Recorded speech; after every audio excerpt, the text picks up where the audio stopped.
మేము సడన్‌గా తిరుపతి వెళ్ళాలని అయితే డిసైడ్ అయ్యాం శ్రీవారి దర్శనానికి.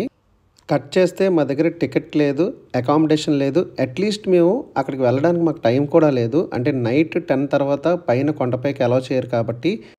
బట్ లాస్ట్‌కి మాకు చాలా పీస్‌ఫుల్ అండ్ డివైన్ దర్శనం అయితే అయ్యింది శ్రీవారిది.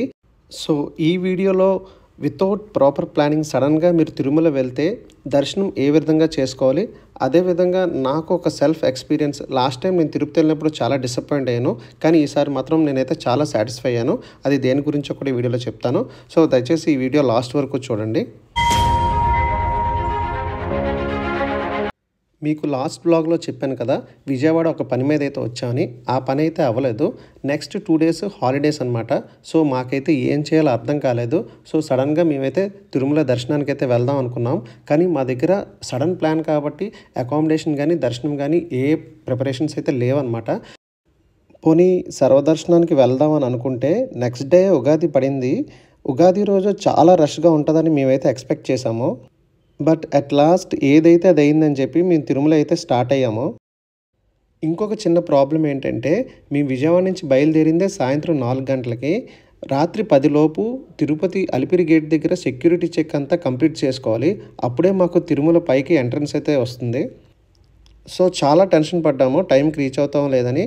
అట్ లాస్ట్ మేము 9:45కి అయితే అలిపిరి గేట్కి రీచ్ అయ్యి సెక్యూరిటీ చెక్ అంతా సక్సెస్ఫుల్గా కంప్లీట్ చేసుకున్నాము. ఒక్కసారి తిరుమల ఘాట్ రోడ్ ఎంటర్ అయ్యాక అట్మాస్ఫియర్ అయితే కంప్లీట్గా చేంజ్ అయిపోయింది. మార్నింగ్ నుంచి మేము ఎండలో తిరిగాం కదా, అదంతా పోయి చల్లటి బ్రీజ్ మొత్తం ఒక్కసారిగా అట్మాస్ఫియర్ అంతా చేంజ్ అయిపోయింది అనమాట. చాలా డివైన్ ఫీలింగ్ అయితే వచ్చింది. నేనైతే ఆ బ్రీజ్ ఎంజాయ్ చేయడానికి కారు రూఫ్ టాప్ అయితే ఓపెన్ చేసి పైకి వెళ్ళాను. నిజంగా చాలా డివైన్ ఫీలింగ్ అయితే ఉంది అక్కడ. So coming to the point, ఎవరైతే తిరుమల సడన్గా వస్తారో వితౌట్ టికెట్స్ అండ్ అకామిడేషను, వాళ్ళందరికీ ఒక టిప్ అయితే చెప్తాను, జాగ్రత్తగా వినండి.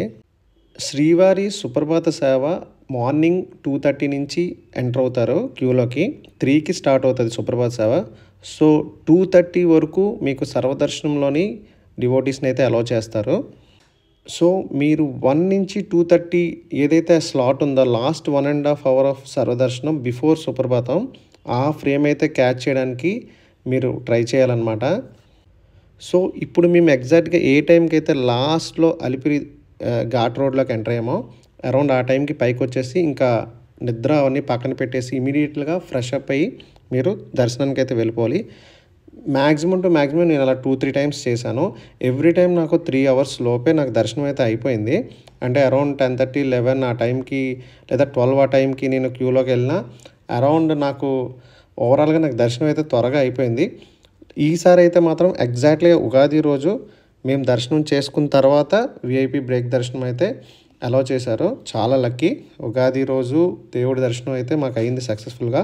సో మీరు కూడా ఎప్పుడైనా సడన్గా వస్తే నైట్ ఈ స్లాట్లోనైతే ట్రై చేయండి. ఎందుకంటే మార్నింగ్ అయితే మీకు అవ్వదు. సర్వదర్శనంకి వెళ్తే చాలా టైం అయితే పట్టేస్తుంది. ఎప్పుడు అలా చేయకండి. ఇంకొక విషయం ఏంటంటే నేను లాస్ట్ టైం తిరుపతి వచ్చినప్పుడు సాటర్డే దర్శనం చేసుకున్నాను. అసలు టెంపుల్ మొత్తం ఎక్కడ కూడా డెకరేషన్ లేదు, ఒక అలంకరణ కానీ ఏమీ లేదు. గోవింద నామస్మరణ కూడా ఎక్కడ వినిపించలేదు. నేనైతే చాలా ఫీల్ అయ్యాను, చాలా డిసప్పాయింట్ అయ్యాను అనమాట. ఏంటి టీటీడీ ఎలా చేస్తున్నారని.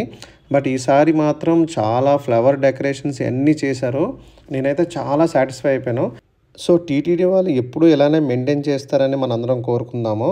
So this is the vlog అండి. మీకు నచ్చితే లైక్ చేయండి. See you in the next vlog.